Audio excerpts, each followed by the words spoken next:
नवी मुंबईमध्ये आणि महाराष्ट्रामध्ये जेव्हा कोरोनाची साथ आली, त्यावेळी अशी परिस्थिती होती, की सर्व महाराष्ट्रातली लोकं नवी मुंबईत येत होती. पण आमच्या इथले जे स्थानिक भूमिपुत्र असतील, आमच्याकडे रहिवासी असतील, 40-40 वर्ष राहणारे, त्यांना बेड मिळत नव्हता.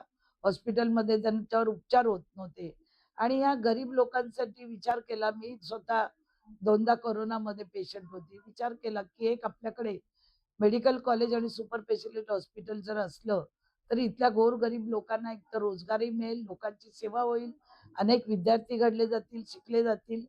त्या पद्धतीने मी शिडकोतून प्लॉट मिळवला, प्लॉटचे पैसे भरले, टेंडर झालं. पण त्याच्यानंतर काही लोकं आपल्या इथली म्हणजे आमच्याच पक्षातली एकमेकाला सांगून हे लोकं कोर्टात गेली आणि कोर्टात गेल्यानंतर त्या कोर्ट कचेरीत गेली 2.5 वर्ष लागले आणि मला वाटलं हा आता अ, न्यायदेवतेवर माझा पूर्ण विश्वास होता. पण तरी ज्या पद्धतीने कोर्टामध्ये वकील दिले जात होते, एक केस सोडली का दुसरी केस टाकायचे. तर मला असं वाटत होतं, की लोकांचे स्वप्न आहे, ज्या लोकांनी माझ्यावर प्रेम केलंय, मला विश्वासाने 3 वेळा निवडून दिलंय, त्यांना सुद्धा medical college, super speciality hospital पाहिजे होतं. आणि अशा वेळी आज न्यायदेवतेने मला जो त्यांचं काल परवा पण केस होती, पण त्यांचे वकील जातच नव्हते. रोज टाईम मागायचे, रोज काही ना काही कारण सांगायचे. शेवटी आज कोर्टाने याचिका त्यांची फेटाळलेली आहे.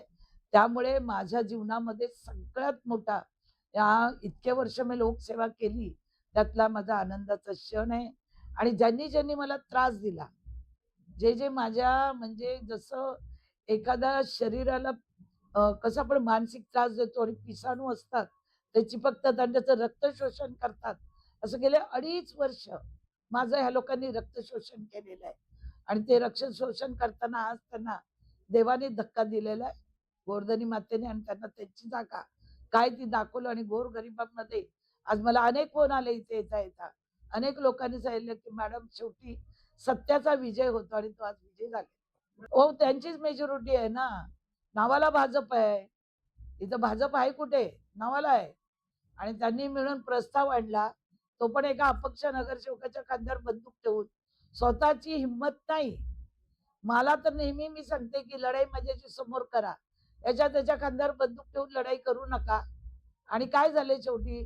तो प्रस्ताव गुंडाळून पडला ना भाषणामध्ये. शेवटी आले ना आमच्या वरून फोन, मग राहिला ना प्रस्ताव. पण हे प्रकार करायचेच कशाला?